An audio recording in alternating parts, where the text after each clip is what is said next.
Bos días a todos, amigos, dende o meu recuncho de Trevinca. Hoxe a quenda diste espazo das madrugadas correspóndelle a Carmen Martínez Coello, que dende Madrid, como ven facendo dende o comenzo da nosa aventura de nós a xente do redor, nos ilustra coa súa maestría no uso da nosa lingua. Carmen é unha poeta consolidada que mantén unha sensibilidade poética tamén na súa prosa, da que hoxe disfrutaremos cun sentido e delicioso artigo titulado O Paraugas, que Carmen regálanos no número 21 da nosa revista, e que eu tentarei de poñer voz aos primeiros parágrafos, para que coa revista nas mans continuedes coa lectura do mesmo ata o final. O Paraguas. Serían as 2:30 da tarde cando saía do Instituto Ramón Otero Pedrallo, ao carón do xardín do Pasío. Este día de febreiro amanecera chuvioso. En Ourense chove moito. Non é de extrañar que caiga auga moitos días seguidos e que volva a chover despois dunha pequena tregua e casi indefinidamente.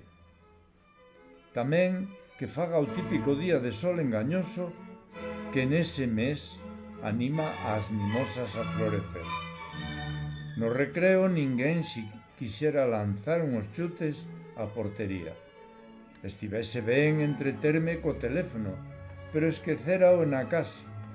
E funme á biblioteca. En segundo de bacharelato metíanos moita cana coa nota de acceso á universidade. Tiña que repasar o comentario de texto sobre o Maroutallo de Ramón Otero Pedrallo, o seu último libro editado en vida, aínda que a obra douteirana abarca todos os xéneros literarios. Tratábase dunha novela curta cuxas mulleres protagonistas facíanme reflexionar sobre cuestións feministas. Pero custábame resumilo e inxerilo no traballo. Acompañei a un amigo ata a rúa do Villar e seguín cara á miña casa coa carapucha de plumas posta e unha fame negra. Unha boa camiñada polas rúas desertas tentando non meter os pés nos charcos. Queridos amigos, continuade ca lectura deste delicioso artigo de Carmen Martínez Coello. Moitas grazas, Carmen.